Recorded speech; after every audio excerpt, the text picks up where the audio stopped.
When was that moment, that defining moment to you when you said, okay, you know what? I'm going to start investing now. So it was a point where I felt like I was missing out, fear of missing out, basically. By looking at who though? Like, where did that come from? Just social media, real estate prices. And I just wanted to own something in the greater Toronto area. So it was more of... How old were you at that time, by the way? I was 24. Okay, continue. And in February of 2019, a lot of the developments in condominiums were being focused on the Vaughan metropolitan area because the TTC just got expanded.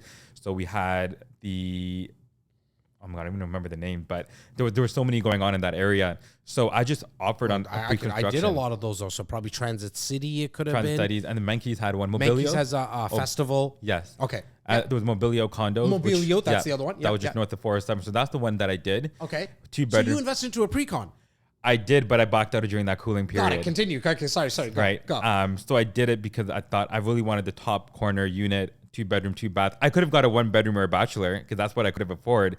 But I got my emotions involved into that first purchase. Like I wanted to, because more of a pride, like you're 24, by the time it's done, 27, 28, probably be married. And during that 10-day cooling period, I had to come up with 120,000 over the course of the 2 years. Yep. And I did the math. I'm like, yeah, I can save $2,000 a month. Like, I just won't go out. I won't travel. I would just do everything for 4 years. And my dad was like, knowing you, I promise you that's not going to be something that you'll be able to commit to. 24, that's tough. But continue, yeah. And, my sister, my mom, we kind of all talked about it. And I did back out during the cooling period. So my next decision was I'm going to go buy a car. Okay. I was like, screw this. From an asset to a liability. I get it. Agreed. Yeah. I was like, I'm just going to go buy a 2-door car because all my friends are driving cars. Yeah.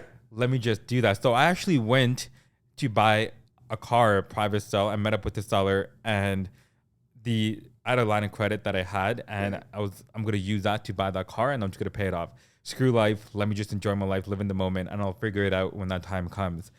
And my dad was like, so my dad actually went to see the car owner because he didn't want me buying it. So he made an appointment himself. And I didn't know that at the moment. It was only a couple of weeks later. He was like, yeah, I met with the seller and I wanted to see the car if it was something that you should get. And Myron, like, this, you're not buying a car. Like, why don't we come up with a strategy for you to buy your first property?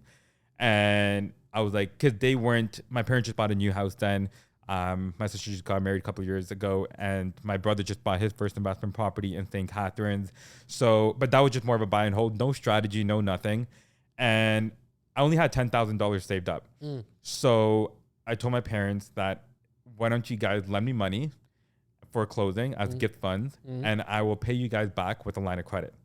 So the budget that I had was only $50,000 because they only had $40,000 that they can lend me. Okay. I had $10,000. So on a 20% down, that's about $250,000 to $260,000, which I was qualified for. I took a map of Ontario and Windsor at that time was a city that had all the economic foundation in terms of growth, like population, university, and in terms of employment. So I went there. All these properties listed, I went $199,000. I'm like, this is sick. Like, this is so cheap, $200,000. But little did I know, once you go there, it's just a price where people overbid and it sold for more than $300,000. What year was this now? So 28? October 2019. 2019. So we're still in the height. Yeah. Okay. Yeah. So a lot of multiple offers are going on. I mean, it's listed at 199, but let me guess, they're probably selling for fucking 285, 300. Yeah, and more than 300. Okay. Continue. And for me, little did I know about real estate, but all I knew was I do not want to overpay. Okay. I don't want to be dragged into this bidding war. So I started targeting properties that were listed at asking price. So if they were listed at $299, the seller wants $299. And I filtered that and I went to a property listed on the market for $299, single family home, 3 bedroom, 1 washroom with a basement, right next to the hospital. Like, I can literally walk to it for $299. And it was on the market for 2 months, but people just assumed that it'll be sold for more than $300,000.